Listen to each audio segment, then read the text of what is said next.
This young man had already reached the pinnacle of success early in his life, yet this achievement brought him no joy whatsoever. On that particular day, he sought out the Dark God, his eternal enemy as well as his ally, for a battle.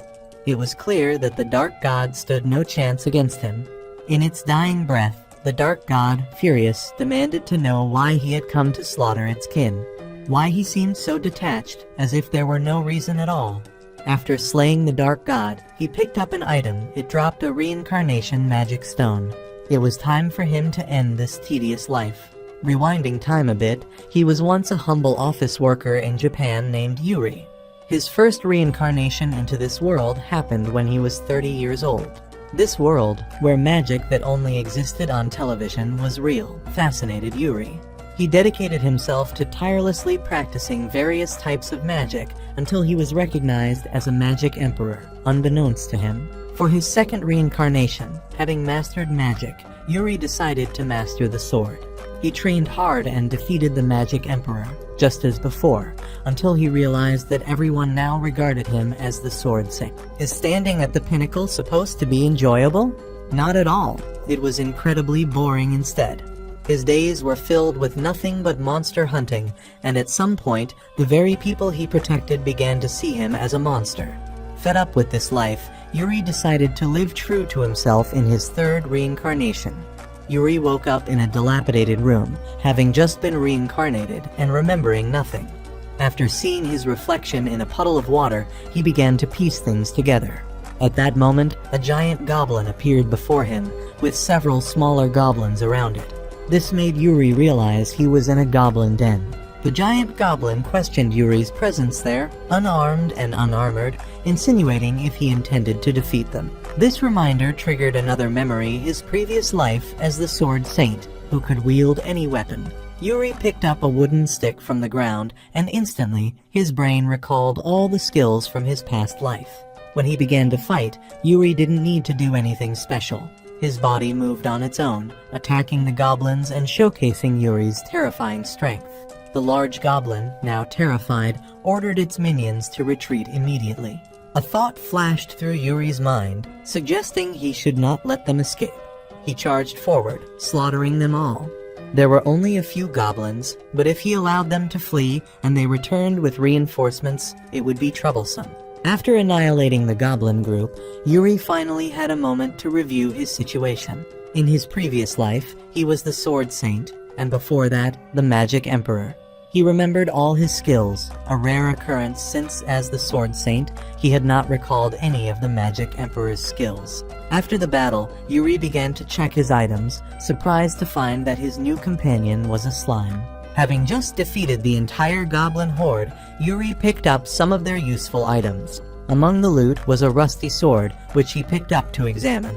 It was no better than the wooden stick he had used earlier. At that moment, Yuri gained a new skill called Analysis, allowing him to identify the entire history of the sword, which was left behind by a fake adventurer. The sword was still usable, but not durable, and repairing it would be difficult. However, Yuri wasn't concerned about the sword.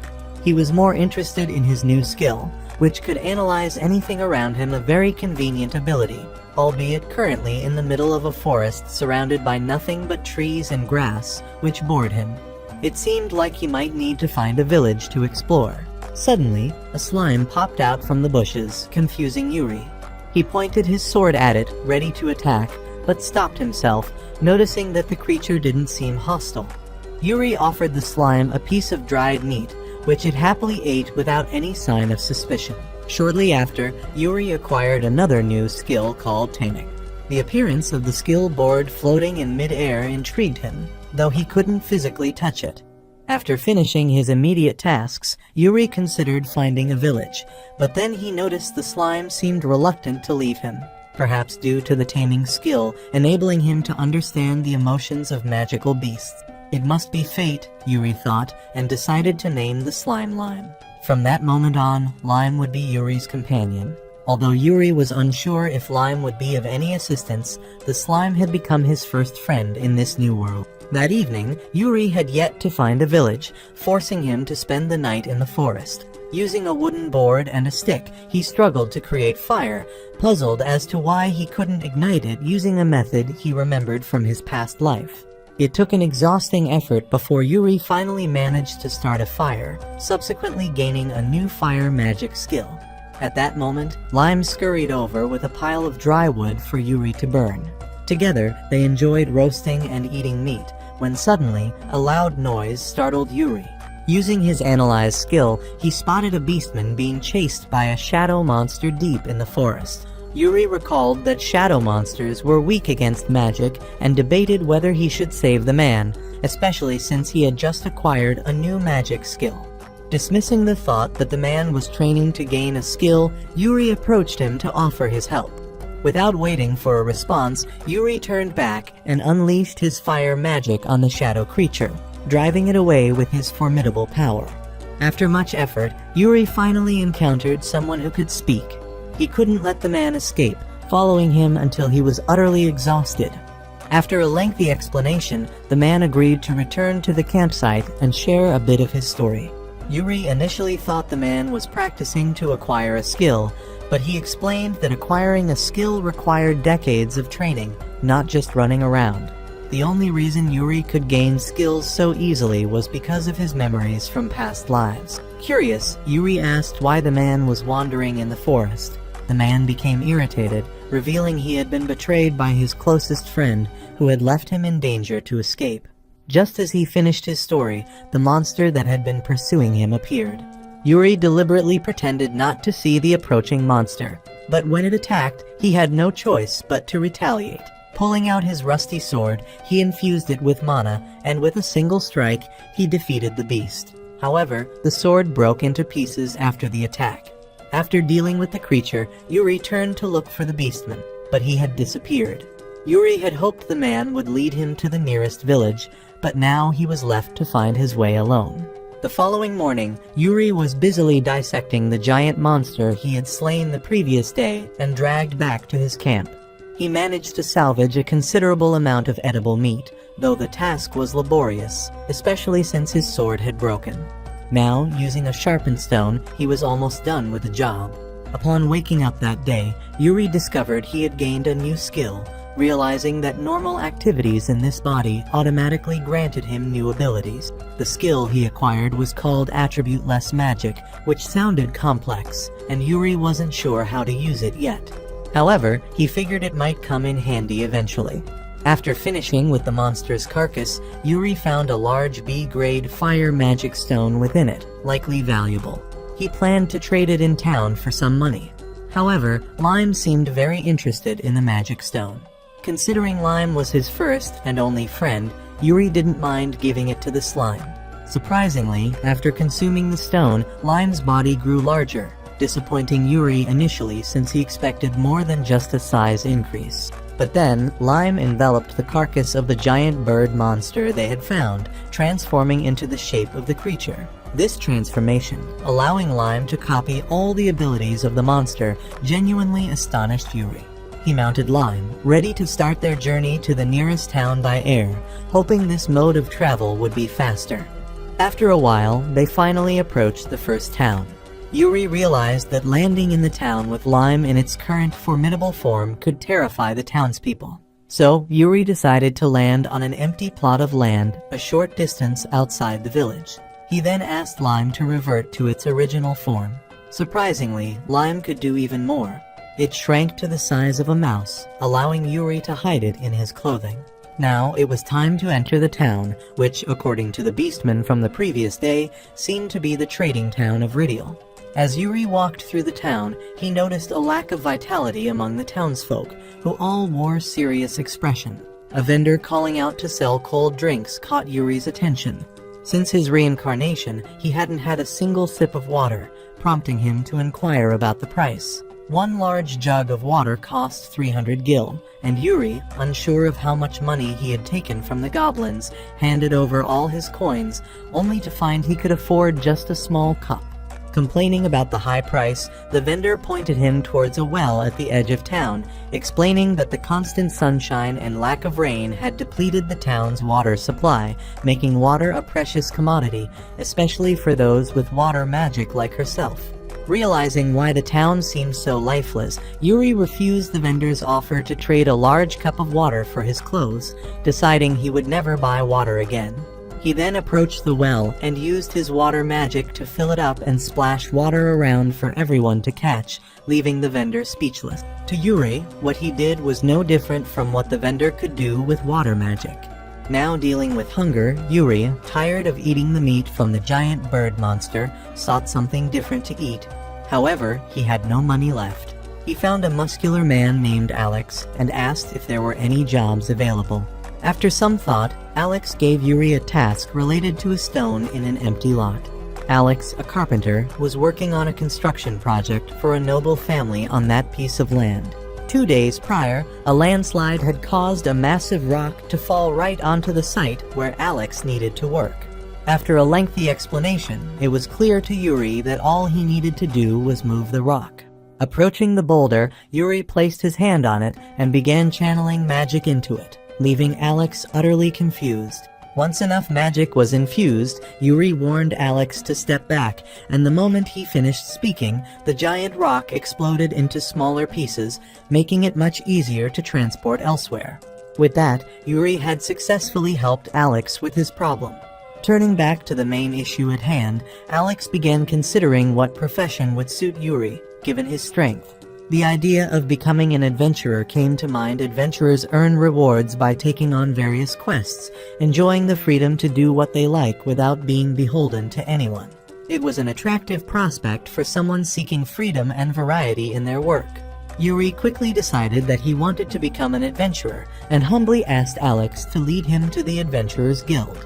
Alex, noticing Yuri's unnecessary formality, advised him that confidence was key to being an adventurer.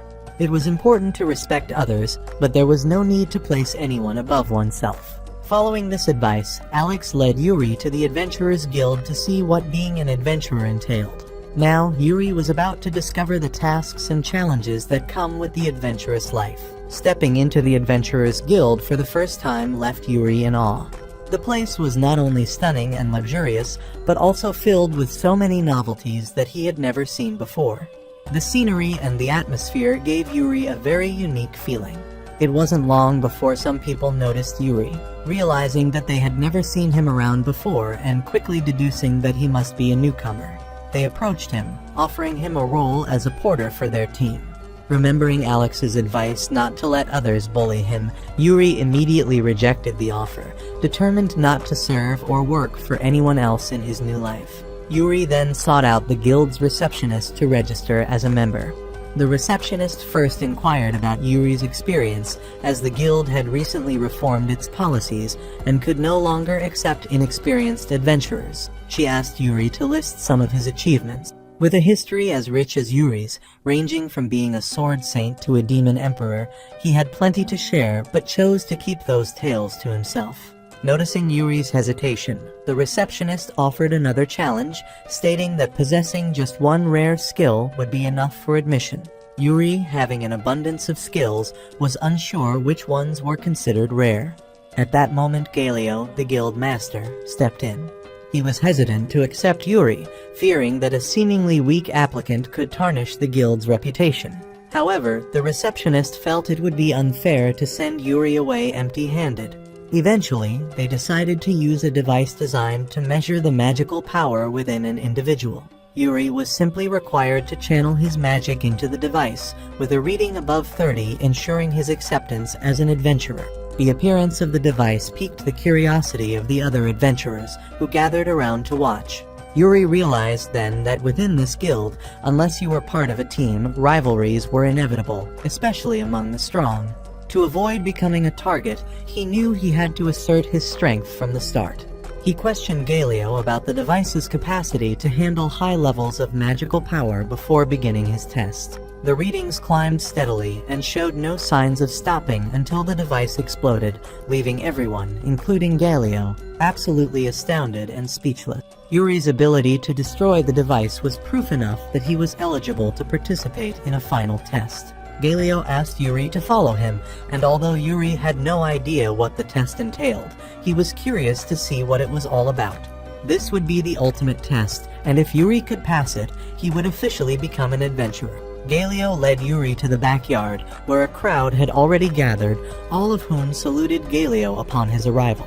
The test was set to begin in 5 minutes, with Galio acting as the judge. Yuri glanced at Galio and could tell he wasn't particularly strong, which made him wonder if it was wise to have him as a judge.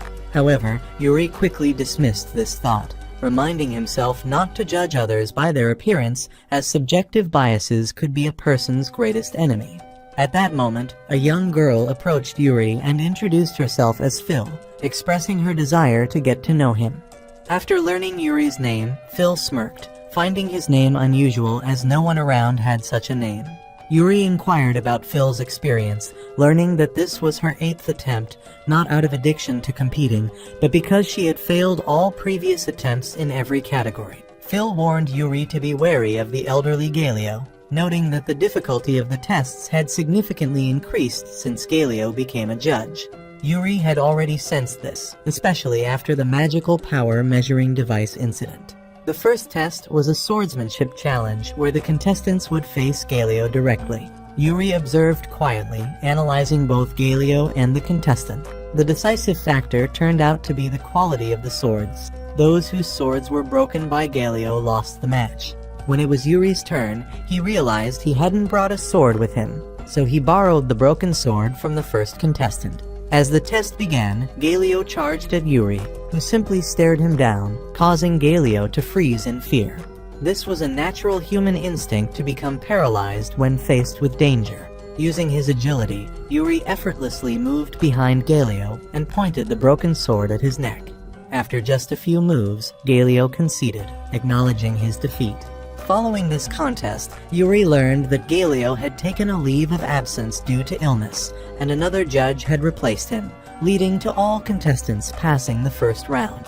Now, with only the second round remaining, Yuri was close to officially becoming an adventurer. At this point, an excited Phil approached Yuri, tears of joy streaming down her face, grateful to him for her advancement to the next round. Yuri was puzzled by her gratitude, only to find out that after his match, Galio had used his health as a pretext to take a leave, inadvertently allowing all other contestants to pass the first round by default. Phil advised Yuri to remain cautious in the second round. Shortly after, the second judge, Magni, Galio's twin brother, made his appearance. He led everyone to the B2 underground area of the Adventurers Guild and explained the next challenge. The task seemed simple. A mysterious object would appear before them, and their goal was to use magic to destroy it before sunset. Magni, with a pointed look at Yuri, sarcastically thanked him for taking care of his brother in the first round, but warned that it wouldn't be as easy this time. As the test commenced, everyone looked bewildered, making Yuri wonder if the task was as straightforward as it seemed. According to Phil, the material was specially designed to be indestructible from the start. Other contestants began using their magic to no effect, struggling even to hit the target, let alone break it. Frustration was setting in among the participants. Seeing Yuri still standing idly by, Magni taunted him further, mocking his swordsmanship skills and doubting his magical abilities. Annoyed by Magni's incessant taunts, Yuri unleashed a fireball spell directly at the object, causing an immediate explosion that left everyone, including Magni, in shock. Yuri had used an infernal fire magic spell, stunning everyone with his knowledge of such a powerful and rare spell. Magni, completely taken aback, immediately apologized for his earlier rudeness and begged Yuri for mercy, fearing for his life. Yuri, unfazed by the ordeal, had merely used the spell in a moment of irritation. With this, he had effortlessly passed the second round, proving his formidable abilities and leaving a lasting impression on everyone, including the skeptical Magni. Magni, clearly frightened, no longer dared to make things difficult for the contestants. Consequently, everyone present passed the second round, and they joyously celebrated, praising Yuri for his remarkable strength. Phil was particularly impressed by Yuri's power and came running to commend him. Yuri just smirked, knowing that compared to his previous life, this was nothing significant. With the completion of the test, Yuri had now officially become an adventurer. He went to the reception to collect his adventurer's card, starting off at rank S, with the potential to rise through the ranks based on the missions he undertook. The receptionist continued to brief Yuri on various matters, including the possibility of taking on assignments immediately. While Yuri was attentively listening, Phil suddenly rushed over and hugged him tightly, thanking him profusely. In a surprising turn of events, Phil mistook Yuri for a girl due to his soft chest, which led to some confusion. Yuri decided to introduce Phil to Lime, his pet slime. Phil was astonished, not just by Lime's cuteness, but also by Yuri's ability to control a beast. Their loud conversation caught the attention of an irritated man, who yelled at them for making such a fuss over a mere slime. Yuri's attention shifted to this man, and upon using his appraisal skill, he realized that this was Jack, the teammate that the dog man had mentioned earlier. Deciding that getting involved with Jack wouldn't be beneficial, Yuri suggested to Phil that they go find something delicious to instead. The next morning, Phil rushed to Yuri's room early to wake him up. Opening the door, she found Yuri lying on Lime, explaining that the bed in his room was too hard, and Lime was much softer and more comfortable. Phil's eyes lit up with curiosity, and she excitedly asked if she could touch Lime. She then impressively leaped onto Lime, leaving Yuri astounded by her agility and wondering why she hadn't demonstrated such skills during the exam. Yuri then asked Phil about her early visit, and she explained that their adventurers' licenses were only temporary. They needed to complete a mission quickly before the guild could revoke their provisional certificates. Phil had come to invite Yuri to undertake a mission with her. Yuri agreed to join her, but first, he had some matters to take care of. Yuri flung open the window and unleashed a fire spell towards a distant tree, startling the spies who were tailing him and causing them to flee. They had been observing him from 100 meters away with a telescope, which Yuri found extremely bothersome. He couldn't fathom why they would spy on him unprovoked, wondering if it was out of jealousy for his strength. Yuri and Phil then set off to fulfill their task, venturing into the forest. Phil excitedly shared with Yuri how fortunate they were to have received a mission to gather herbs, considering it one of the least dangerous and most sought-after assignments due to its low risk to life. Phil had risen early and queued at the guild to secure this mission. Yuri, however, was more concerned that they might be heading in the wrong direction. Gathering herbs would be quicker in the eastern forest, but Phil became defensive at the suggestion. She explained that the eastern forest was off-limits due to the presence of extremely powerful monsters, which could easily prey on inexperienced adventurers. Yuri then remembered waking up in the eastern forest upon his reincarnation into this world, where he had quickly dispatched a giant goblin, a level B monster, without difficulty. He even mentioned defeating the bird monster Phil referred to, but Phil refused to believe it, insisting that she couldn't be fooled so easily by Yuri's claims. Continuing their mission, Phil led Yuri to a meadow in search of herbs. Despite her enthusiastic search, she found nothing. At that moment, Jack appeared, laughing and informing Phil that his people had already harvested all the herbs from the area. He then offered to give Phil some, to which she gratefully responded, only to be mocked by Jack for her naivety. He scornfully told her that nothing in this world, especially in the adventurer's realm, comes without effort. Mocking Phil's innocence, Jack loudly proclaimed this lesson before leaving, highlighting the harsh realities of their world where kindness is rare and often seen as a weakness. Yuri remained a passive observer, while Phil, visibly frustrated by Jack's taunts, unleashed a stream of insults at her. Lime, sensing the tension, transformed into its gigantic form and split into multiple smaller slimes to scour the area for herbs. With Phil's guidance, Yuri followed along, unfamiliar with the appearance of the herbs they were seeking. Shortly, Lime successfully gathered a substantial amount of herbs, while Phil only managed to find a single strand. Satisfied with the haul, Yuri was ready to head back to the guild, but Phil insisted on continuing the search to earn their reward rightfully. Lime then jumped onto Phil, using its soft body to clean her up and envelop her in a relaxing embrace, alleviating her fatigue and almost making her forget about the mission at hand. As Yuri and Phil resumed their search for herbs, Yuri discovered he had acquired a new type of magic. This magic seemed to upgrade automatically through regular use, intriguing Yuri. Suddenly, he heard Lime's cry for help and found his vision shared with Lime's, a high-level taming skill that allowed deep empathy and communication between the master and the beast. Lime was being chased by a wolf, and in its divided state, it couldn't defend itself. Yuri quickly summoned Lime back to his side, but the wolf followed. Seeing the menacing wolf, Phil was about to flee, but was stopped by Yuri, who encouraged her to face and defeat the wolf. He stressed that overcoming fear and challenges would enhance her skills and reputation. Phil hesitantly engaged in combat with the wolf, struggling against its sharp fangs. Despite wanting Yuri's help, he refused, urging her to focus and confront the wolf head-on, warning that any lapse in concentration could be fatal. Phil, striving for calm, dodged the wolf's attacks and counterattacked. Though the wolf was agile and avoided her strikes, Phil persisted, engaging in a fierce battle.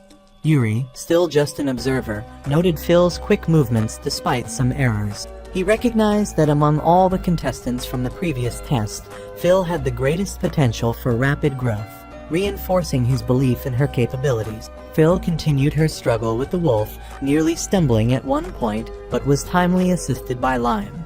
Thanks to this intervention, she was able to counterattack and ultimately triumph over the wolf.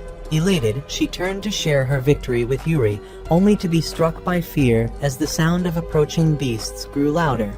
They were soon surrounded by a pack of wolves. Yuri sensed something amiss about the situation. Wolves, typically rated as level E creatures, are known for their pack behavior and intelligence, ranking them above solitary monsters. From his observations, the wolf Phil defeated seemed to be a decoy used to summon the rest of the pack. Yuri deduced that a leader must be controlling this pack, and he needed to find it. He instructed Lime to ascend and scout for the alpha wolf. As the pack attacked, Yuri infused his sword with water magic, turning it into an ice blade to fend off the wolves. Despite his efforts, more wolves kept arriving, making it clear that he had to locate and confront the pack leader.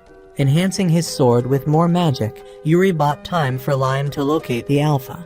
Finally, Lime spotted it a dangerous level D silver wolf. Yuri unleashed a fireball through the forest towards the wolf, but it agilely dodged. He then planned a more strategic move. Asking Phil to hold off the wolves, Yuri prepared a high-level fire spell and launched it directly into the alpha wolf's mouth, ensuring it couldn't dodge. The silver wolf was instantly defeated, and the forest was scorched by Yuri's powerful fire magic. Phil was left utterly astounded by Yuri's display of power. To her, the spell he cast was on an unimaginable level, something far beyond her comprehension. For Yuri, however, it was just a regular demonstration of his capabilities. This incident not only showcased Yuri's formidable strength, but also highlighted the vast difference in their magical abilities. After successfully eliminating the alpha wolf and its pack, Phil and Yuri continued to gather some more herbs before heading back to the guild. Seeing the spoils of war laid out on the table, the waitress couldn't help but be astonished at the amount of mana stones they had managed to collect. Had they really taken down the wolf pack in that forest?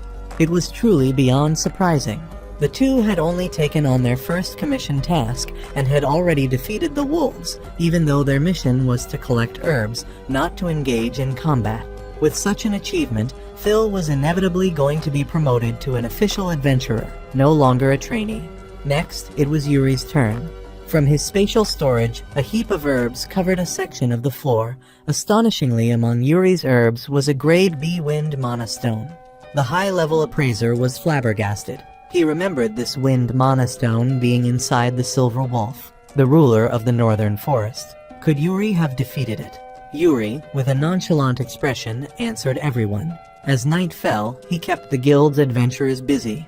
The manager quickly organized the herbs for him, contacted the town's pharmacies to sell them, and the high-level appraiser had to examine the mana stone and decide on Yuri's reward. While waiting, Yuri turned to Phil, wondering if he could become an official adventurer. That was a certainty, not even up for debate.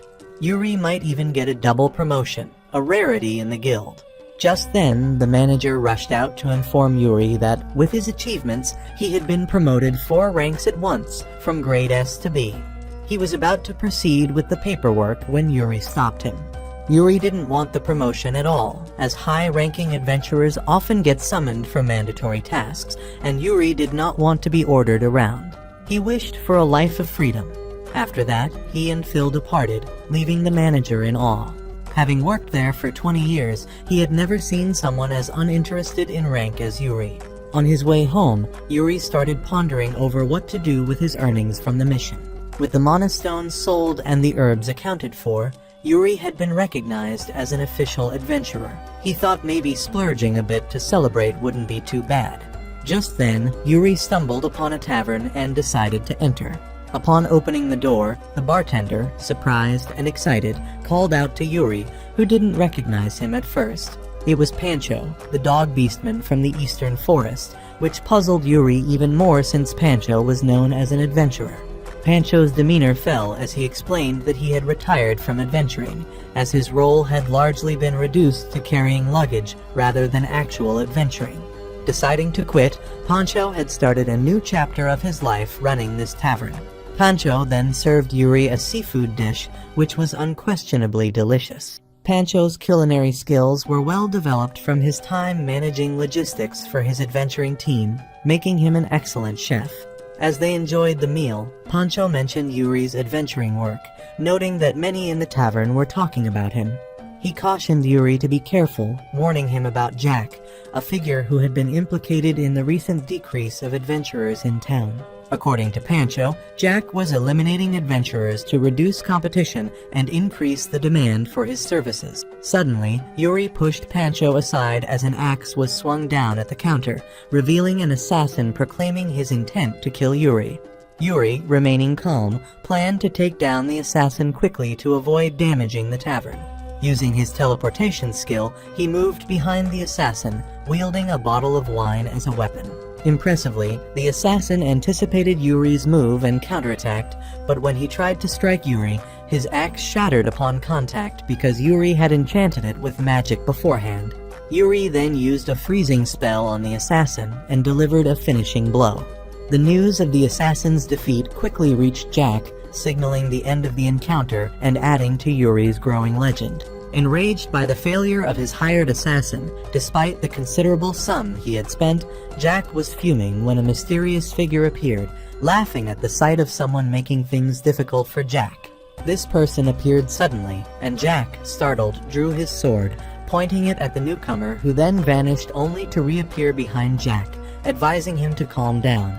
The mysterious figure then produced a magical orb displaying Yuri's image and whispered something into Jack's ear, instantly driving Jack into a frenzy with the desire to kill Yuri right there and then. The following day, following Pancho's directions, Yuri made his way to the Snow White weapons shop. Upon entering, he witnessed a woman, Riko, loudly berating the shop owner, Yugo, for selling her a defective sword and refusing to take responsibility. Yugo was adamant that the sword was of good quality, insisting that no matter how many times Riko complained, the outcome would remain the same. Yuri, observing from a distance, noticed the poor condition of the sword on the table, made from subpar materials which compromised its durability. However, its craftsmanship reached a grade, indicating Yugo's skill as a blacksmith. Yuri was about to leave for another weapon shop, but decided that uncovering the mystery behind this could be beneficial. Approaching the counter, he questioned Yugo not about the craftsmanship, but the materials used. Yugo was surprised by Yuri's insight and revealed the true problem.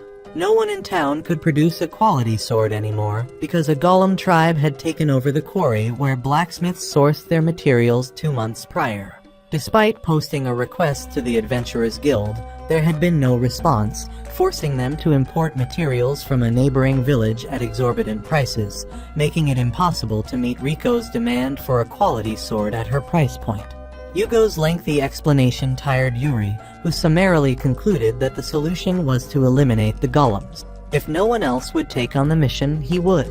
After declaring his intent, Yuri immediately left the shop. Riko, having overheard the conversation, followed him and introduced herself as an adventurer, hoping to learn more about Yuri's information. Upon discovering that Yuri was only a rank F adventurer, Riko couldn't hide her disappointment and advised him against going to the quarry if he valued his life. Yuri, indifferent to her concern, stated that his life was of no concern to her, a remark that irked Riko. However, setting aside her frustration, Riko decided she couldn't let Yuri walk into danger alone and chose to accompany him. Riko then led Yuri to the northern quarry. Along the way, she was curious why Yuri would spend money on an old sword for their journey. To Yuri, the sword was more than sufficient, but Riko didn't see it as adequate at all. She had never heard of anyone defeating a golem with a sword. As they entered the northern mine, Riko was surprised that Yuri took on this mission over her small dispute with Yugo, and Yuri felt the same about Riko, suspecting she was there out of concern for him, which embarrassed her. As she was about to explain, Yuri signaled her to be quiet as a golem appeared. Riko charged at the golem, asking Yuri to observe her fighting method. Yuri quickly grasped that while the golems were large and had strong attacks, their slow movement was a disadvantage. Riko would dodge and wait for the right moment to strike with her hammer. However, her attack wasn't enough to defeat the golem, which stood back up and launched a barrage of stones at them, turning Riko pale. Yuri drew his sword, deflecting the stones and even redirecting them back at the golem, shocking Riko with his ability to manipulate the situation. After having some fun, Yuri decided it was time to finish off the golem. He asked Riko to step back, intending to face the golem himself. Riko suggested he use her hammer, but Yuri, with a smirk, declined, reiterating that his sword was more than enough. Observing the golem a bit more, Yuri noted its slow movement and concluded there were many ways to defeat a golem. Riko's method was just one and too time-consuming. Yuri then demonstrated a new approach to Riko, enhancing his sword with magic to strengthen it enough to withstand the golem. This tactical use of magic and skill showed there were indeed multiple ways to tackle an obstacle, each with its unique advantages. Just one move was all it took to bring down the golem, ending the battle so swiftly that Riko was left in shock. Following that, they continued their journey through the ore mine. Yuri, single-handedly moving from one group of golems to the next, dispatched each with just a single stroke of his blade. The corpses of the golems piled up, and he didn't stop until not a single one dared to approach any longer. Only then did Yuri decide that this place no longer posed a threat.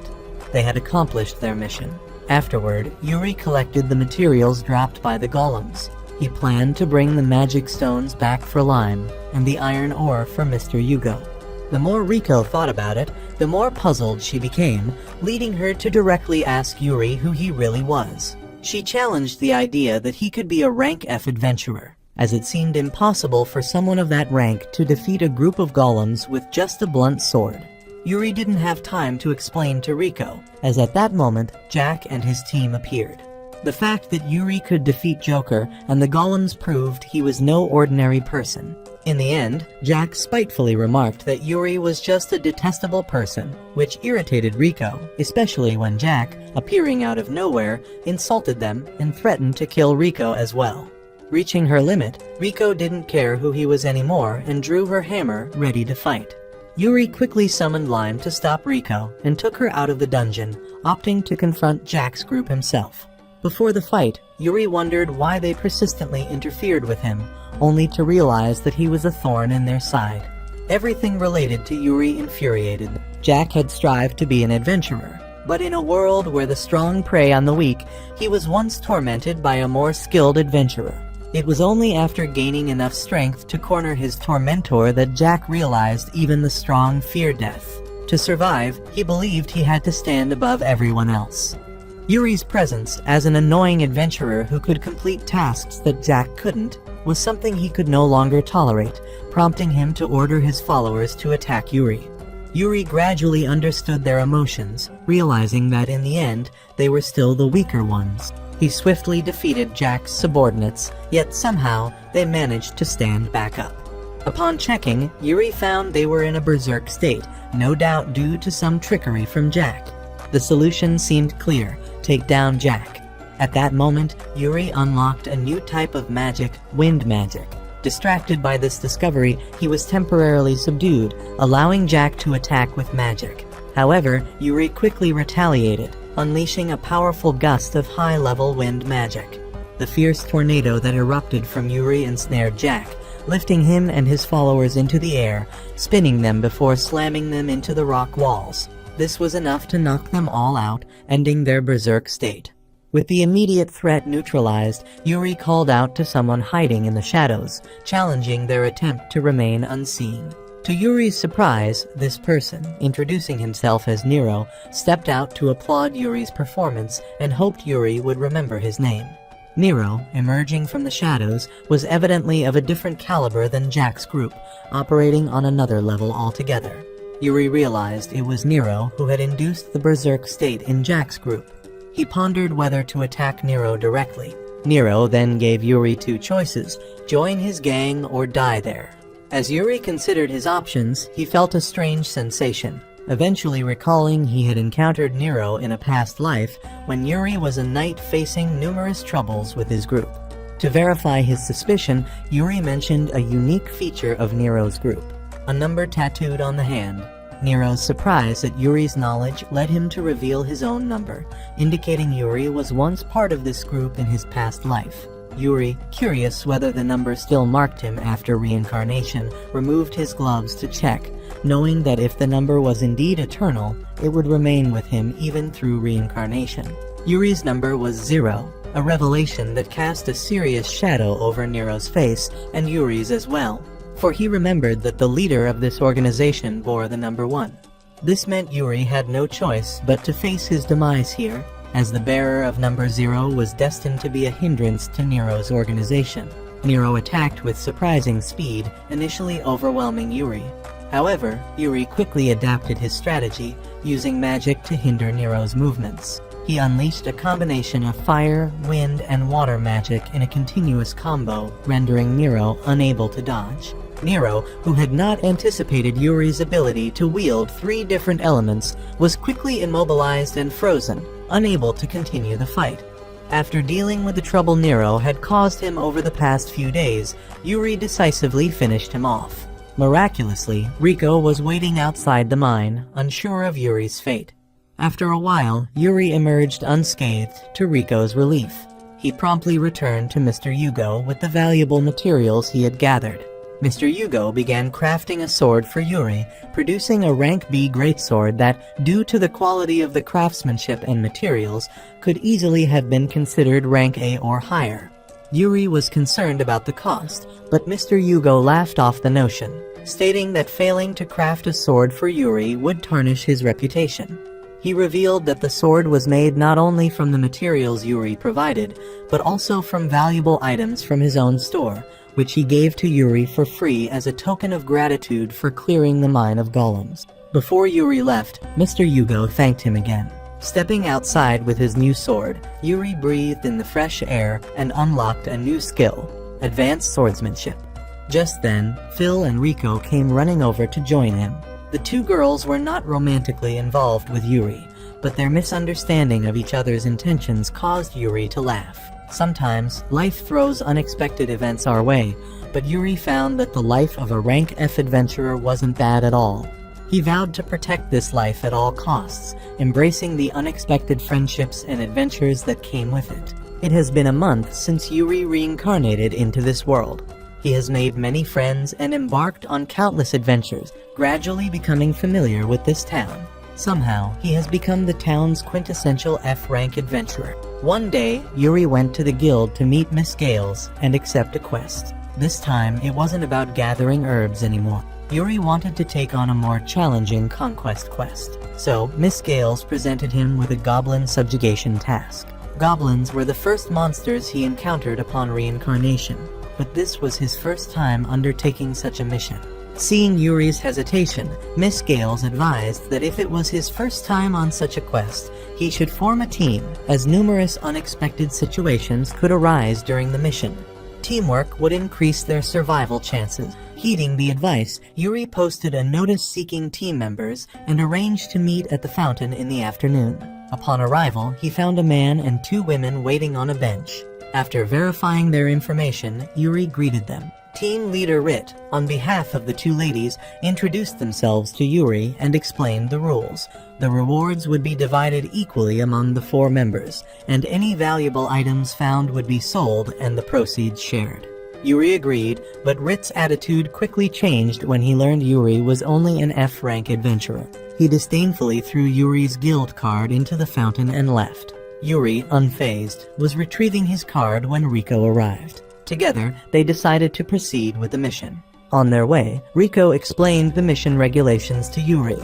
There are 2 main types of quests: special quests, which require an adventurer's rank, and regular quests, which do not.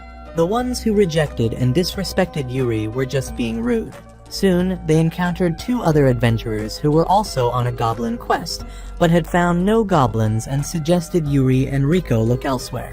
Riko quickly found a new location, but it was a 2-hour walk. It was time for Lime to show off. Lime transformed back into his bird form, carrying them swiftly to the designated location. Seated on Lime's back, Riko was astounded, recognizing Lime as a cicatrice. The height at which they flew made Riko panic, pleading with Yuri to slow down for fear of falling to their doom. Yuri looked back at Riko and instructed Lime to ensure her safety, noting that their current speed was already slow and any slower might hinder Lime's ability to fly. Eventually, they reached the Western Highlands, where Riko, overwhelmed by the flight, struggled to stand, while Yuri remained unfazed, comparing the journey to a high-speed train ride in an amusement park. It took Riko a moment to regain her composure and appreciate the beauty of the Highlands, a sight she had only heard of but never seen before. Yuri surveyed the area, spotting more than 10 goblins. Though not particularly strong, they were adept at using their small size to evade capture. As Riko was enjoying the view, Yuri reminded her to draw her sword for battle.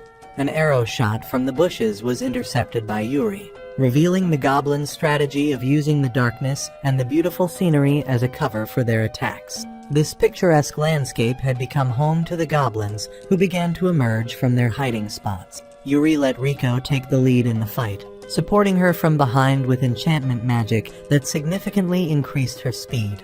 With swift movements, Riko managed to defeat numerous goblins. When one tried to ambush her from behind, Yuri was quick to intervene, ensuring their complete victory over the goblins in the Highlands. With plenty of time remaining, Yuri decided to hunt a few more monsters. Riko, visibly exhausted and not in good shape, refused Yuri's concern.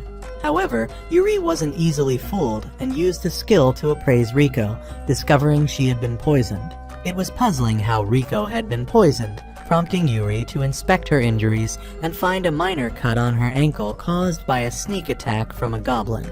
The wound, though slight, had a cloudy appearance, indicating the goblins had poisoned their arrows. Riko was taken aback by the goblins' use of poison, finding it unusual enough that they wielded weapons at all. The situation seemed increasingly grim as Riko's fatigue escalated due to the absence of an antidote. She eventually collapsed, apologizing to Yuri for becoming a burden. However, Yuri was not troubled by this. He requested Lime to draw out the poison. Lime, transforming into his avian form, perched on the wound and within moments absorbed all the toxins into his body, significantly improving Riko's condition. At this pivotal moment, Yuri unlocked a new ability: Advanced Holy Magic, a powerful skill that he decided to test immediately on Riko. To their astonishment, her wounds healed instantaneously under the influence of Yuri's newly acquired magic. The duo, reinvigorated, resumed their mission to eradicate the goblins, assigning the task of disposing of the carcasses to Lime. Their primary focus was on collecting the magic stones that the goblins dropped upon defeat. In the midst of their quest, Riko stumbled upon an axe of exceptional quality, an anomaly in the context of typical goblin armaments, which usually comprised rudimentary tools like stones and branches. The presence of such a refined weapon, coupled with the goblins' strategic use of poison, suggested the influence of an extraordinarily intelligent goblin among them, likely a goblin king, orchestrating the actions of its kin. This revelation reminded Yuri of the very first goblin he had slain upon his arrival in this world, which might have also been of royal lineage. Determined to eliminate the Goblin King and dismantle its command structure, they faced the challenge of locating the creature's stronghold. Given the goblins' craftiness, tracking them was no simple task. However, Lime proved indispensable in this endeavor. Yuri managed to locate 2 goblins and sent Lime to stealthily follow them. Through a unique empathic bond, Yuri was able to share Lime's vision, enabling them to pinpoint the goblin lair. Yuri and Riko discreetly tailed the goblins to a cave nestled within a mountain pass. The entrance was narrow, but the interior was surprisingly spacious, making it an ideal hideout. Lime's signal from within the cave confirmed their target location, beckoning them to venture inside. As they prepared to infiltrate the lair, they were unexpectedly confronted by Rit and his 2 companions. Rit, recognizing Yuri's intent to confront the Goblin King, advised him against proceeding, citing the formidable challenge the king posed to an F-rank adventurer like Yuri. In a surprising turn, Emily, a member of Rit's team, extended an invitation to Yuri, proposing he join their group in a support role with the assurance of a fair share of the rewards for his contribution. Yuri immediately accepted the offer to join Rit's team, surprising Riko and prompting her to wonder if Emily was Yuri's type. Yuri quickly dismissed the idea, explaining his strategic decision. Entering the cave was risky, and additional manpower would significantly reduce their chances of casualty. Emily and Rit led the way, ostensibly treating Yuri and Riko as mere porters, but in reality, they intended to use them as shields. As they ventured deeper into the cave without encountering any goblins, Rit's group decided to take a break and eat. Emily and the other girl lavished Rit with delicacies, their casual demeanor making it seem more like a leisurely outing than a quest, much to Riko's annoyance. Riko then offered Yuri some of her food. Just as Yuri took a bite, a foul stench enveloped them. Yuri attempted to dispel the odor with his wind magic, but failed. Using his analytical skills, he identified the smell as toxic miasma, which, although not immediately harmful, warranted caution. At that moment, a group of unusually large goblins appeared, their formidable size and appearance starkly contrasting with the goblins they had encountered outside. Rit's complexion turned pale with fear, but out of pride, he engaged in combat, only to find himself utterly outmatched by the goblin's strength. When faced with a life-or-death situation, Rit abandoned all pretenses of bravery and fled, leaving the 2 women to be captured by the goblin. Yuri, seemingly unfazed by the unfolding chaos, complimented Riko on the deliciousness of her food and expressed a wish for more after the battle, before springing into action. The goblins had not immediately killed the captured women, but instead began to tear their clothes off with the intent to assault them. Yuri intervened, decapitating the goblins and rescuing the women. As more goblins rushed to attack Yuri, he realized that a sword alone was insufficient. Switching to magic, he erected a wind barrier that deflected and counterattacked the goblins' assaults. Just as a goblin attempted a sneak attack from behind, Riko arrived in time to assist Yuri, impressing him. Their moment of triumph was interrupted by a distinct voice that drew their attention to a new figure. A goblin unlike any they had seen before, identified as a B-rank danger-level goblin mage. The goblin mage taunted them for daring to invade its territory, leaving Riko pale and shocked at the realization that a goblin was capable of human speech. Riko's instincts screamed danger, signaling that the goblin mage before them was a formidable adversary beyond her capabilities. Overwhelmed by fear, she found herself paralyzed. Yuri, sensing the gravity of the situation, positioned Riko behind him, ready to confront the threat head-on. He recalled his previous encounter with a talking goblin, surmising that this goblin mage must have exploited its kin to attain such intelligence. Yuri reassured Riko, urging her to stay calm. He reminded her that their experiences and battles had honed their skills, making them more capable than before. Together, they engaged the lesser goblins in combat, but Yuri soon sensed something amiss. These goblins were far weaker than those they had encountered previously, leading him to suspect a trap.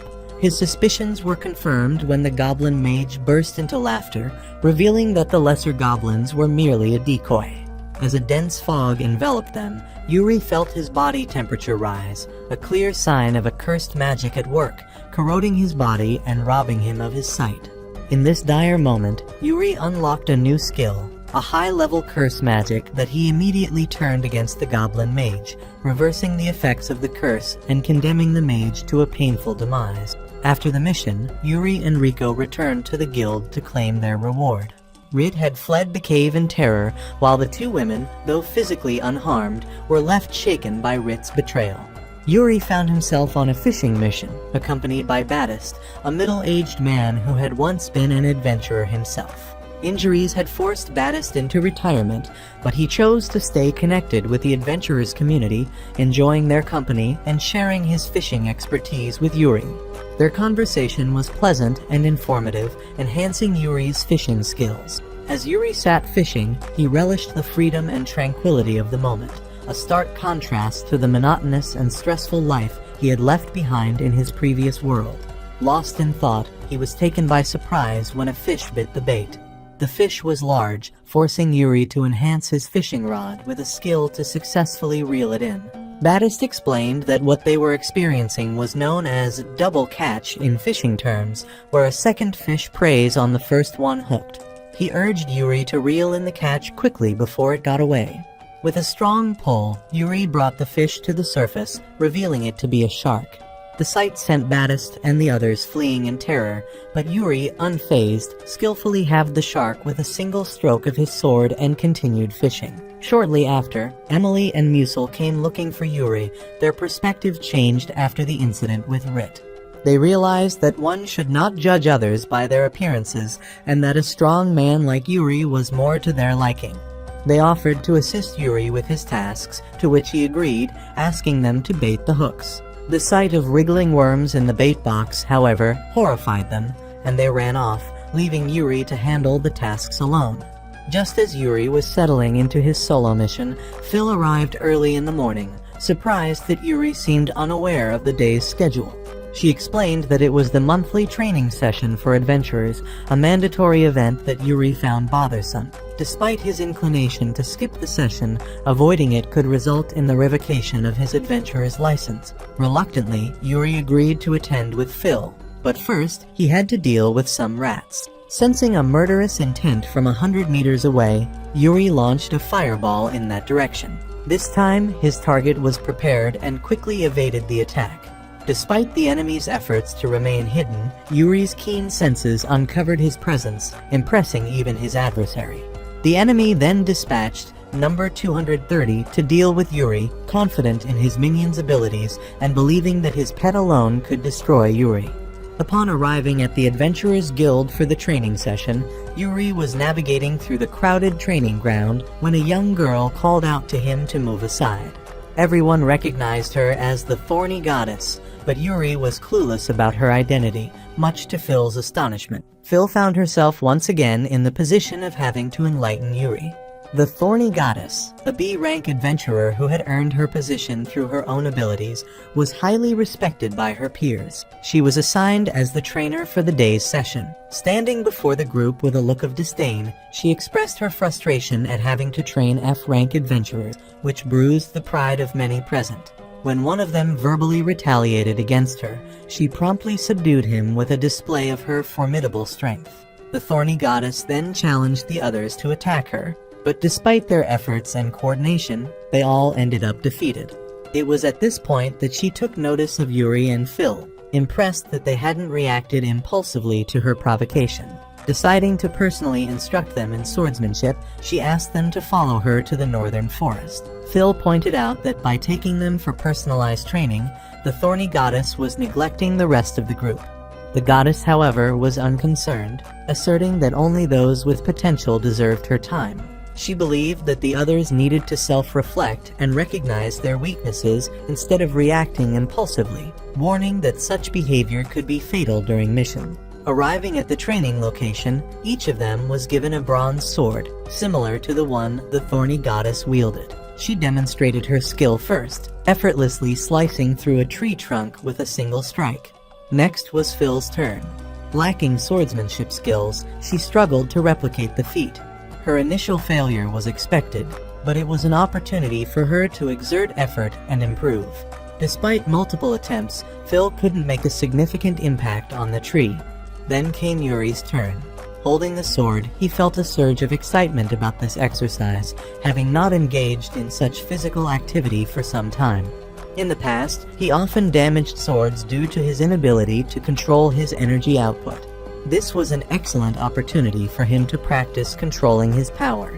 With a swift motion, Yuri cleaved the ancient tree in half, leaving the thorny goddess speechless and astounded at his prowess. Yuri was momentarily unsure if he had done something wrong, especially since as the student, he wasn't supposed to surpass the instructor. The thorny goddess tried to maintain her composure, downplaying Yuri's impressive feat with the sword as something ordinary. She then moved on to the next part of the training, magic practice. She inquired if Yuri had ever been formally trained in magic. Learning that he hadn't, she chuckled, finding an opportunity to demonstrate her skills. The surrounding rocky area was ideal for magic training, being a secluded space where stray spells wouldn't cause unintended harm.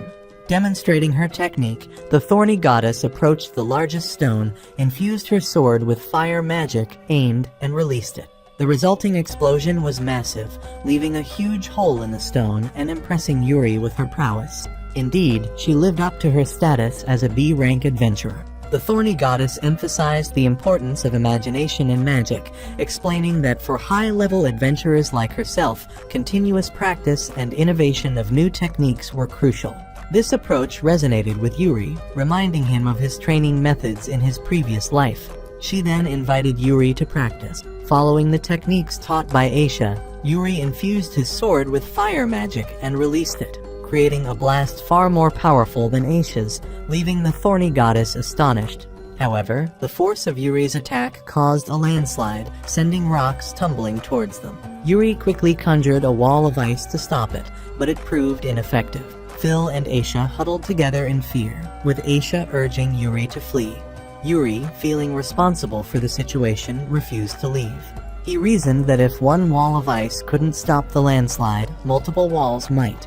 His quick thinking paid off as the disaster was averted.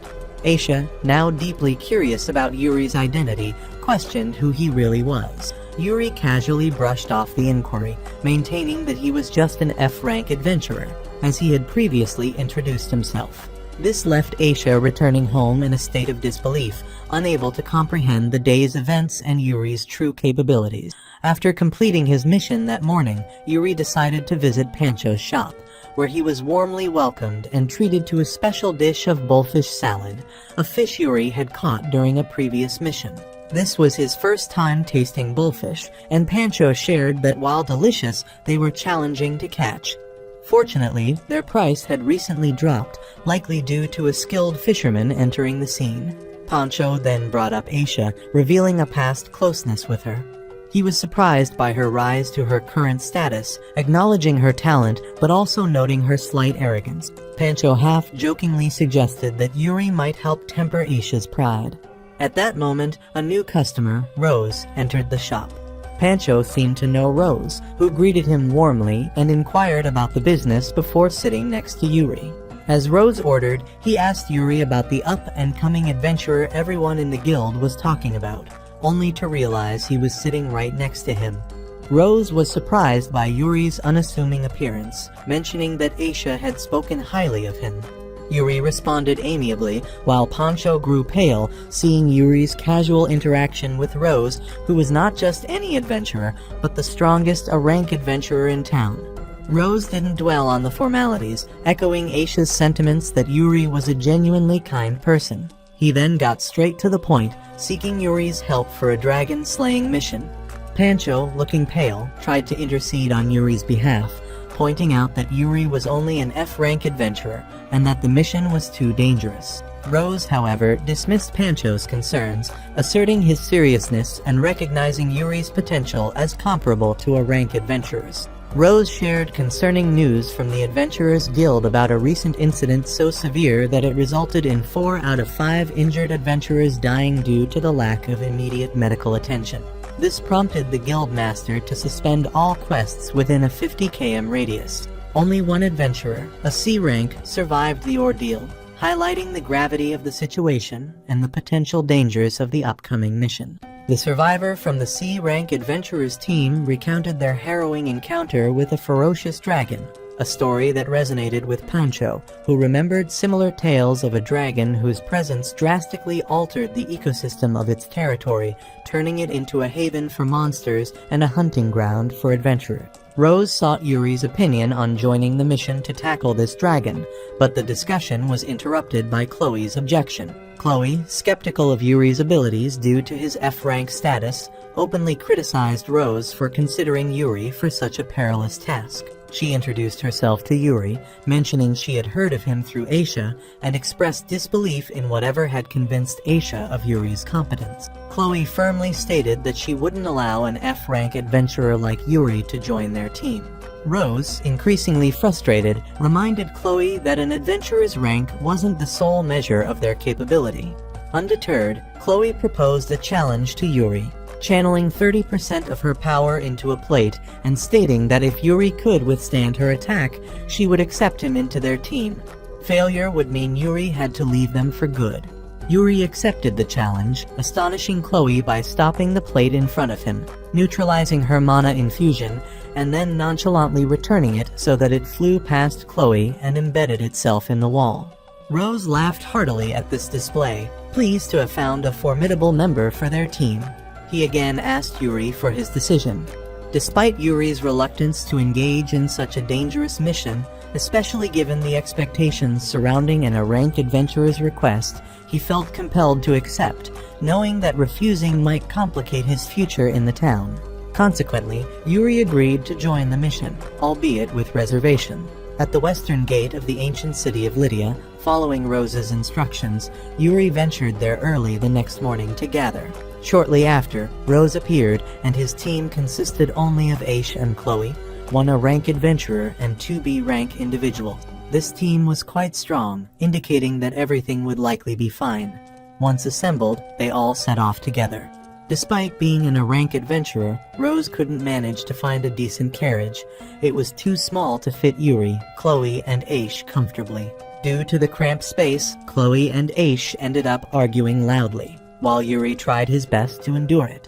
The situation escalated when their carriage was suddenly flung into the air by a flock of wyverns. Yuri quickly checked the information on these creatures and discovered that the monsters had been tamed, implying someone was controlling them.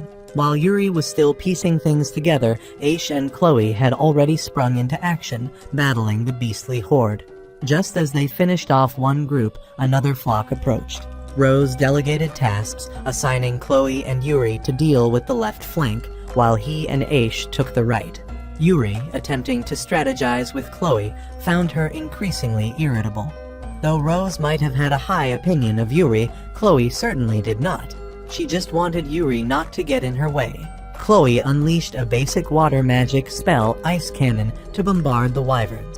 However, when a higher-ranking wyvern appeared, Chloe's ice cannon was effortlessly blocked and countered. Fortunately, Yuri, with Lime's help, managed to intercept the attack, protecting Chloe.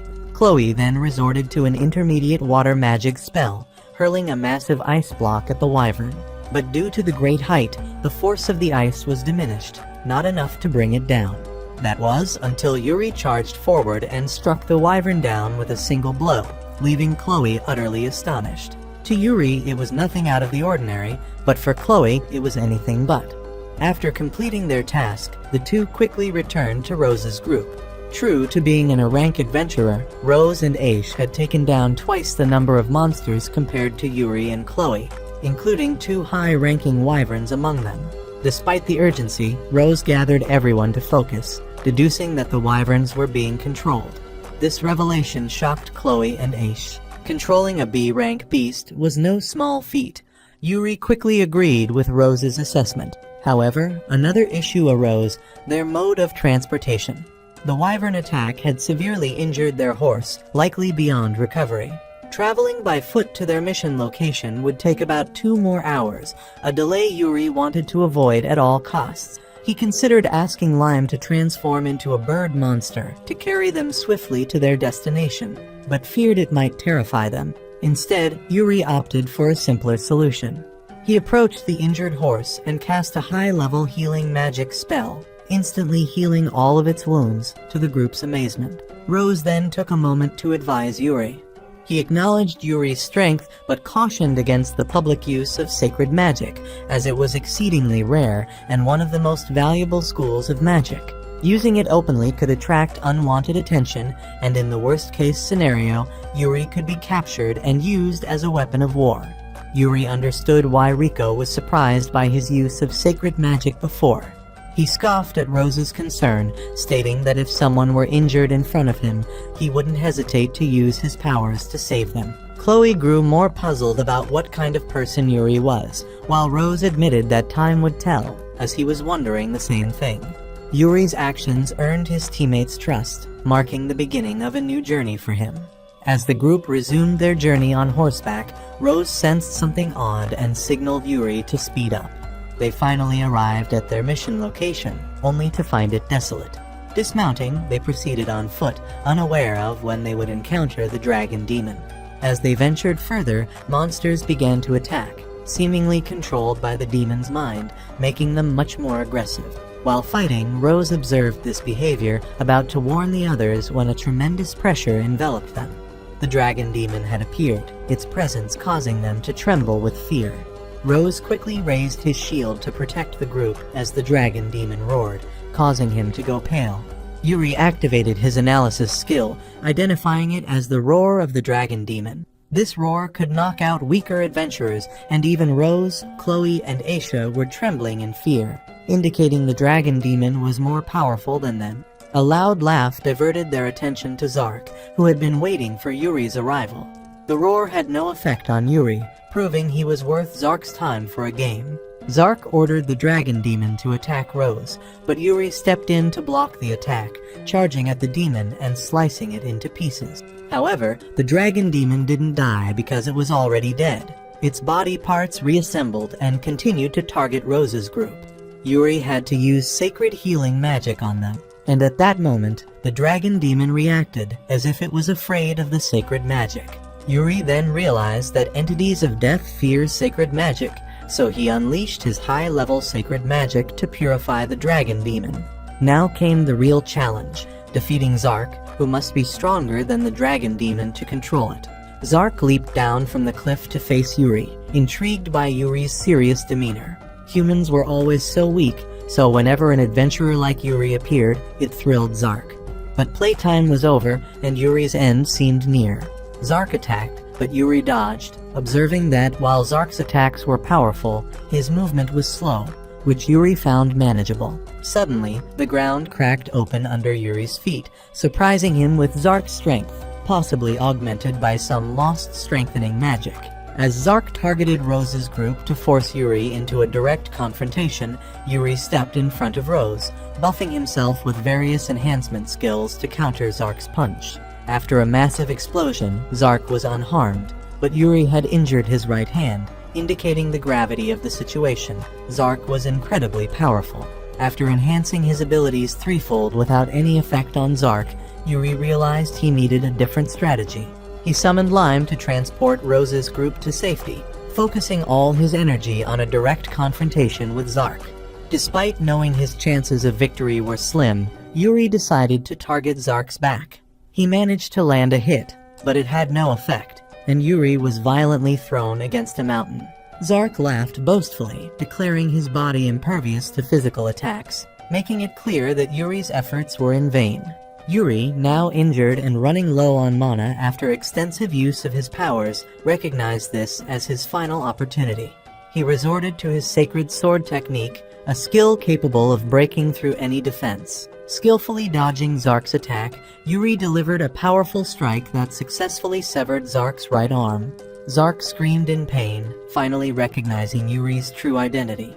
As Zark attempted to escape by summoning his minions and taking to the skies, Yuri launched a high-level fire spell that obliterated Zark instantly. Completely drained, Yuri collapsed, deciding to rest until his companions awoke. Upon their revival, Rose, Chloe, and Aisha were astonished to learn that Yuri had single-handedly defeated the dragon demon, an entity classified as an S-ranked monster. Yuri modestly dismissed the demon's strength, claiming it only required a single move to vanquish. The discussion then turned to the distribution of the spoils of battle. Yuri produced a gigantic dark stone from his inventory, a unique item dropped by the demon. Faced with the dilemma of how to divide the singular item, the group marveled at its size and power, having never seen such a large mana stone before. Recognizing Yuri's sole contribution to the demon's defeat, they unanimously agreed the stone belonged to him. Nonetheless, Rose warned Yuri about the stone's immense power, capable of destroying an entire city, and urged him to exercise extreme caution in its handling, emphasizing the need for responsibility and awareness of the potential consequences. Yuri was well aware of the power and significance of the Dark Stone. He had no intention of selling it or feeding it to Lime. After concluding their adventure, the group returned to the Adventurers Guild to report their success. A few days later, a curious event unfolded. Yuri awoke to find himself lying on the ground, which was peculiar since he had fallen asleep on Lime. Turning around, he discovered a young girl lying next to him. Upon seeing Yuri awake, the girl rushed to embrace him. Yuri was initially stunned, but he quickly recognized the scent and voice as Lime's. It turned out that Lime had consumed the mana stone Yuri had left on the table, which resulted in her transformation into this human form. Lime, excited to show Yuri her newfound ability to walk, stood up eagerly. Yuri felt a mix of concern and curiosity about using Lime in battles given her excellent performance, but he wondered whether it was appropriate to bring Lime out in this human form. Ultimately, he decided to leave the decision to Lime, acknowledging her unique characteristics and advantages. There was no need for Lime to imitate him in every aspect. Lime then transformed back into her smaller form, ready to continue the journey alongside Yuri. Once ready, Yuri continued on to the Adventurers Guild. "What quest shall I take on today?" he pondered, standing before the quest board. The usual goblin and wolf quests were still there, offering nothing new. As Yuri was undecided about which quest to take, a voice called out to him. A young man jumped down from the second floor, requesting 30 seconds of Yuri's time. He introduced himself as Dutch, and his companion was a rat named Lemon, which took Yuri by surprise. It was rare to encounter someone with a magical beast companion like Lime. Dutch could tell Yuri was indecisive about which quest to choose, so he came over with a proposition. While the notice board mostly displayed ordinary tasks, Dutch had a special mission to offer Yuri today. Even though Yuri was not keen on accepting requests from others, something about Dutch's offer made him reconsider just for today. Agreeing to Dutch's request, Yuri followed him outside to embark on the mission. On the carriage ride, Dutch expressed his curiosity about Yuri's contract with a slime, suggesting perhaps Yuri should consider contracting with a more formidable monster. Yuri, however, firmly believed Lime was more than enough. This prompted Yuri to question if Lime was really that weak, to which Dutch confirmed that slimes, especially the green variety like Lime, were considered the weakest. Dutch laughed heartily, admitting it was his first time seeing someone choose a green slime as a companion. If Lime proved to be as useful as Yuri claimed, Dutch joked he might lose his title as a rare monster hunter. Suddenly, their carriage broke, catapulting them into the air. Fortunately, Lime transformed into a giant form in time to catch them, leaving Dutch utterly astonished at the sight of such a massive slime. Is this really just a normal slime? He wondered, recalling his earlier assertion about the weakness of green slimes. Dutch's face turned pale, realizing the extraordinary ability of Lime to grow so large. While waiting for Dutch to repair the carriage, Yuri learned more about their destination, the Dragon Ravine, a sacred place for beast tamers. It was the dream of every beast tamer to form a pact with a valley dragon, where dragons congregated, making it a revered location. This time, Dutch sought Yuri's help to capture a young dragon to bring back. Though the mission was somewhat dangerous, Dutch had no intention of leading Yuri into a deadly situation. He had carefully calculated everything. Currently, it was the breeding season for the ferocious dragon species, during which their strength would significantly decrease, having from their usual capacity. Capturing just one young dragon could fetch a very high price on the market. This intriguing story only fueled Yuri's interest further, and Dutch was eager to share his glorious past with him. As they traveled, Dutch regaled Yuri with tales of his days as the renowned rare monster hunter from the Exile region. However, Yuri couldn't help but wonder why, despite all his accomplishments, Dutch was still only a rank C adventurer. Dutch, somewhat embarrassed, sighed and suggested that perhaps society just couldn't keep up with his advancement. Eventually, they arrived at the dragon ravine. To reach the dragons, they needed to climb a cliff, a task for which Lemon was responsible. Dutch tied a rope around Lemon, allowing it to secure the rope on the cliff for them to climb. Their coordination was impressive, making Yuri realize he had much to learn from Dutch. Upon reaching the top, they were greeted by a group of kobolds, which, according to Dutch, were generally friendly towards humans. However, Yuri sensed hostility from them. Dutch explained there were two ways to tame them, either by defeating them and then building a relationship, or by feeding them, similar to how Yuri tamed Lime. Dutch had prepared a special food for this occasion and enthusiastically went to feed the kobolds, but they attacked him instead. It was then Yuri's turn to act. The kobolds were fast, but Yuri didn't intend to kill them. Instead, he exuded a killing aura that frightened them, allowing Lime to tie them up. After conversing with the kobolds, Yuri learned they had been driven from their territory by the dragons, whose nest was at the peak of the mountain. Yuri agreed to help the kobolds reclaim their territory. Following the kobold leader, Yuri and Dutch set out to find the dragon's nest. Along the way, Yuri even came up with a name for their kobold guide. While Dutch found the name somewhat unappealing, the kobold leader was fond of it and became very obedient to Yuri. The journey to the mountain peak was extremely challenging. The loose rocks nearly caused Dutch to fall to his demise, but fortunately, Lemon and Lime worked seamlessly together to save his life. As they neared the summit, their path was abruptly blocked by an inconveniently placed boulder. Unwilling to navigate the treacherous cliffside again, Dutch decided it was time to reveal his trump card. He bit his hand and drew a summoning circle with his blood, calling forth a golem that left Yuri astonished. Yuri recognized the summoning technique as one he frequently used when he was still a demon king. Dutch was proud of his golem, considering it a symbol of his strength. However, the golem struggled to move the massive rock, prompting Dutch to ask Yuri for help. "It's just a rock, no need to exert yourself," Dutch said. Yuri requested Dutch and the golem to step back, drew his sword, and effortlessly split the giant boulder in two, leaving Dutch pale-faced in shock.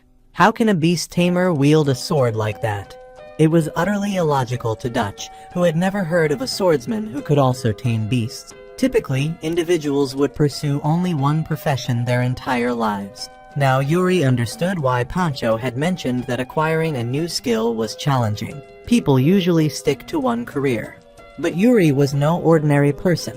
Having lived 3 lifetimes, he could easily assimilate new skills without the need for rigorous training. After more traveling, they finally reached the mountain's summit.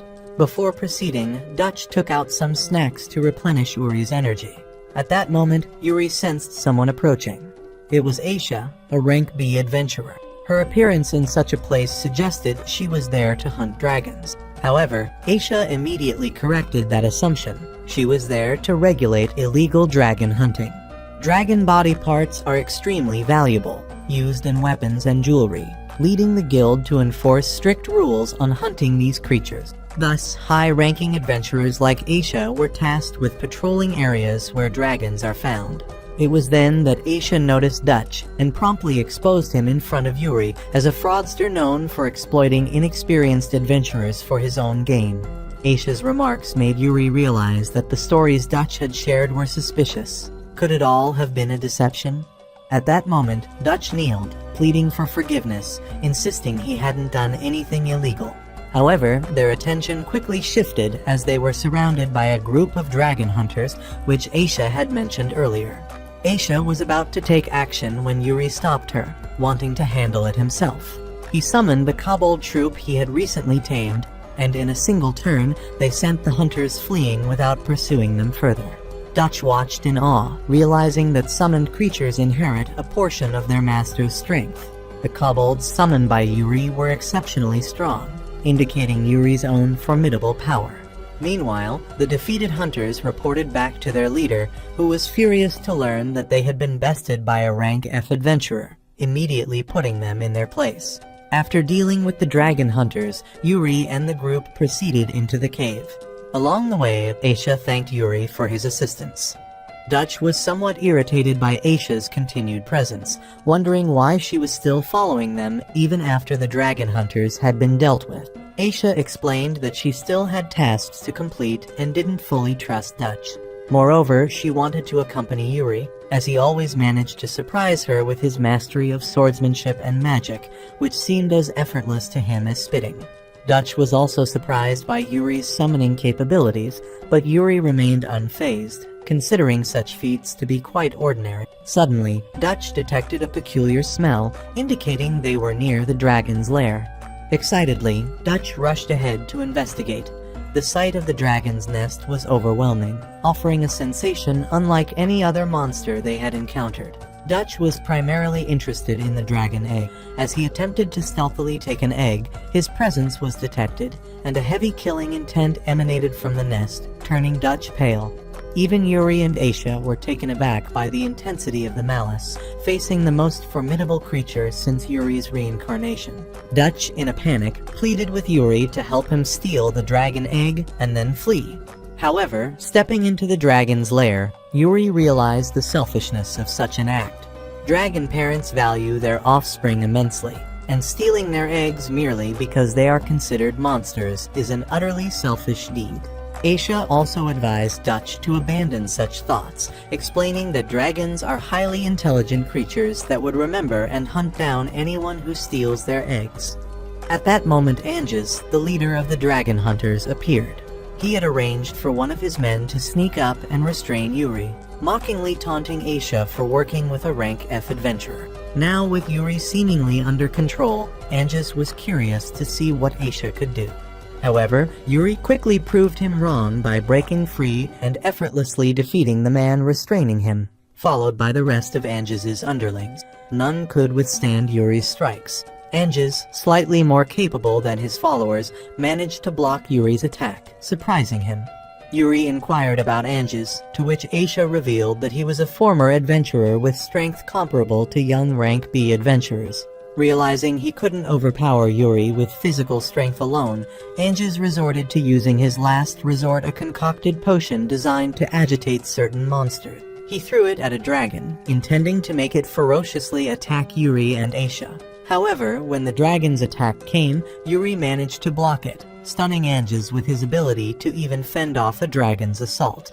Yuri then used his monster communication skill to calm the dragon, explaining that it was merely scared of the intruders in its territory. The potion amplified its fear, but once Yuri reassured the dragon, the effects of the potion wore off, and the dragon, now pacified, warmly accepted Yuri, granting him the skill of the highest order of beast taming. With the dragon tamed and Yuri's new skill acquired, it was time for Angus to face the consequences of his action. Yuri's handling of the situation not only thwarted Angus's plans, but also demonstrated his extraordinary abilities, earning him respect from both the dragon and Aisha, and further proving the depth of his character and skills. Yuri commanded the celestial dragon to attack Angus, and at that moment, the dragon's body began to glow, a sign of the tamer's contract enhancing its power and awakening its true form. Its increased speed and precision left Angus floundering, ultimately leading to his free fall from the sky as the dragon caught him by the neck. The incident left Dutch gaping in astonishment at Yuri's ability to tame even a dragon.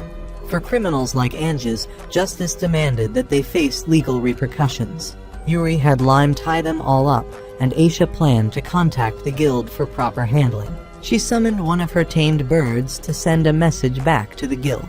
Meanwhile, Dutch was nowhere to be seen until they spotted him on the dragon's nest, jubilantly discovering what he believed to be a treasure, but was actually just dragon dung.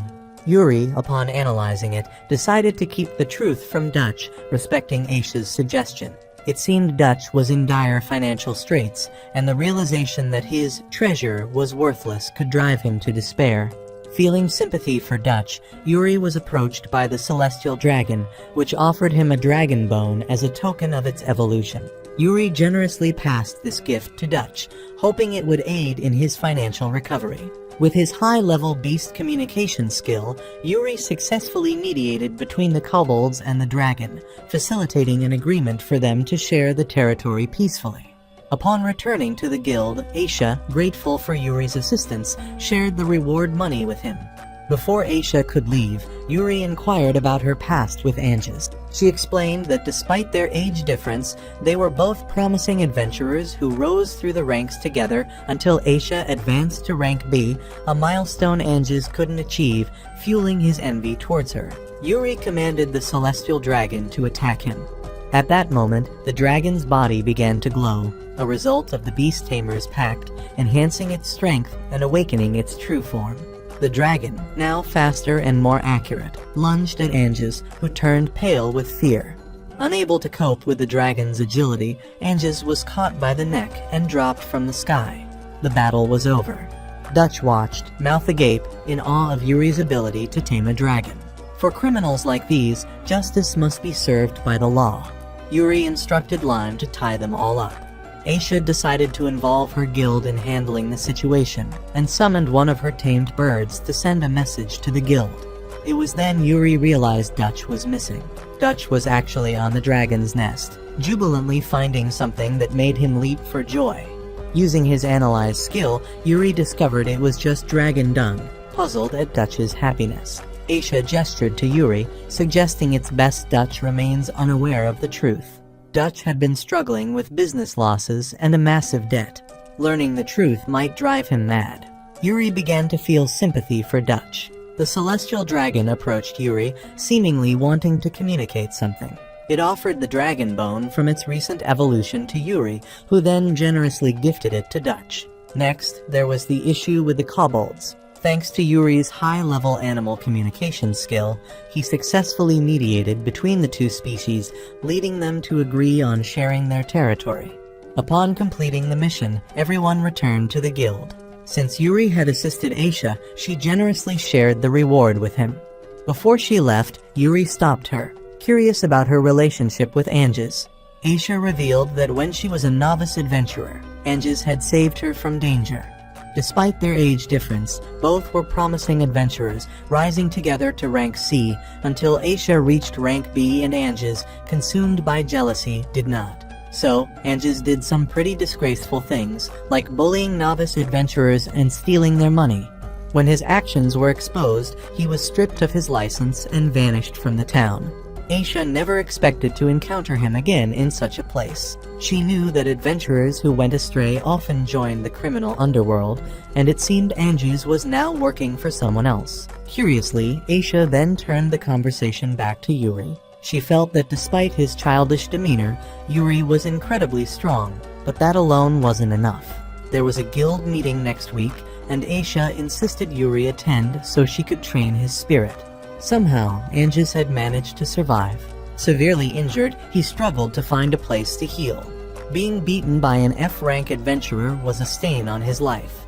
Anges, furious, vowed to seek revenge on Yuri after he recovered. Just then, a voice from behind startled him. The woman didn't need any explanation. With a touch to Anges's head, she knew everything he had experienced. She laughed upon hearing he was defeated by Yuri. Anges, trembling, begged for his life and promised to hand over the mission item quickly. But at this point, she didn't need it anymore. With a flick of her finger, she unleashed a power into Anges's body. He screamed in agony as his body began to mutate, turning him into a monster. The woman laughed, delighted at how quickly she had found Yuri, the man who had killed her brother. The next morning, Yuri was awakened by Phil. It was the day for the monthly training of the new recruits. Yuri had just remembered Aisha insisting he participate in this session. Thanks to Aisha's generous payment, he could afford to move into a larger room. Phil happily ran to Lime's room next door, only to be terrified by the kobolds to the point of nearly fainting. After getting ready, Yuri and Phil set off for the guild. On the way, Yuri explained everything to Phil, mentioning that the dragons were in mating season and couldn't leave their nests. Reluctantly, Yuri had to take care of the kobolds until the dragon breeding season ended. Both Yuri and Phil gathered in the training yard. Today, 10 people were supposed to participate, but only 7 showed up. making others curious. Aisha, with a nonchalant expression, informed them that the missing 3 had been sacrificed and could no longer participate. This was the harsh reality of becoming an adventurer. Aisha sternly warned everyone that to survive this path, they must adhere to the training schedule and follow her instruction. Last month, after being disciplined by Aisha, no one dared to challenge her authority anymore. Aisha then began to announce the day's mission. She took out a shiny bag, and to everyone's surprise, their task was to pick up trash. They were to clean the town until not a single piece of litter remained. The adventurers were confused and questioned Aisha how this task related to survival. Aisha didn't have time to explain. She simply told them to do it and that they would understand in time, or they might never understand at all. Everyone began working, some grumbling, but Phil was enthusiastic. Yuri, curious, noted that this task was quite normal for Phil, as she had been trained this way since childhood. Seeing Phil's enthusiasm, Yuri also put in effort. An hour later, he had collected a full bag of trash. He hadn't noticed before, but the town was indeed littered with garbage. At that moment, Aisha appeared and announced that only Yuri and Phil had passed this round of the challenge. Yuri still didn't quite understand the connection between the 2 tasks, so Aisha explained. In the world, there are 2 types of people, those who litter and those who pick it up. If there are litterers, there must be cleaners to fill that gap, because trash doesn't just disappear on its own. If Yuri wants to have a long career as an adventurer, he must be a cleaner, meaning he must be ethical. She used Anges as an example, a talented person but lost, focused only on one goal. Now Yuri understood the lesson. Until now, Yuri had overcome challenges with the help of friends who supported him and who also needed help themselves. If Yuri had been corrupt and not helped them, he wouldn't be where he is today. At that moment, Phil noticed a lot of trash on one side and excitedly ran to pick it up, only to be scared off by 2 individuals who were smoking and littering the ground with cigarette butts. Yuri approached them, asking them to clean up their mess. Laughing, they mocked Yuri, claiming they were providing low-level adventurers like him with employment. Furious, Yuri asked Aisha if he should clean up these 2 as well. Angered at being called trash, they attacked Yuri, who didn't care who they were anymore, and decided to teach them a lesson so they'd never litter again. He used fire magic to singe the hair of the one with curly hair, then used wind magic to toss them into a trash bin, ensuring they wouldn't dare to litter again. Thus, Yuri successfully completed his training mission for the month. In a vast castle shrouded in darkness, news of Zark's defeat had arrived. The leader couldn't understand how Zark, one of the demons renowned for his skills within the demon tribe, could be defeated, especially when even the evil dragon Zark had raised was destroyed. This was utterly baffling. At that moment, 2 individuals voiced their desire to take on this mission, but the leader paid them little attention, focusing only on Gilly's opinion, which angered them. They attacked Gilly, thinking that defeating her would secure them the mission. However, Gilly was no ordinary opponent. She quickly dispatched them, then informed the leader that the plan was simple. There was no need for the demon tribe to intervene directly. Humans could be used to destroy other humans. That day, Yuri went to the guild to accept a mission and found it unusually crowded. The adventurers were all gathered around the mission board, making Yuri curious. He discovered that a new mission had been posted, to eliminate an ogre. This mission required a rank adventurers, meaning neither Yuri, Aisha, nor Chloe were qualified to undertake it, leading to some confusion among them and the other adventurers. Are ogres really that strong? Of course they are. Ogres are among the most belligerent monsters, with strength far surpassing human limits. There's scant information about the Ogre King, but it's known that a rank adventurer from a neighboring town once took on this mission and failed miserably. Intrigued by the challenge, Yuri decided to undertake the mission. As he was leaving the guild, he bumped into Phil, who was surprisingly also on the ogre extermination mission. Embarrassed upon being discovered by Yuri, Phil hurried away, likely having her own reasons for taking on the mission. Yuri, not overly concerned, knew he needed to head to a village named Moigelna. He could easily fly there online, but that would be too showy, so he opted to rent a carriage instead. Coincidentally, Yuri and Phil met again while hiring the carriage. During the ride, Phil apologized and revealed the truth to Yuri. Moigelno was her homeland, which for some reason had long attracted the attention of ogres. Phil knew battling them was dangerous, but couldn't abandon her homeland. She also warned Yuri that her homeland harbored something extraordinary, so if he was to take on this mission, he needed to be well prepared and extremely vigilant. Yuri wasn't sure if the situation was as Phil described, but he decided to go and assess the situation firsthand.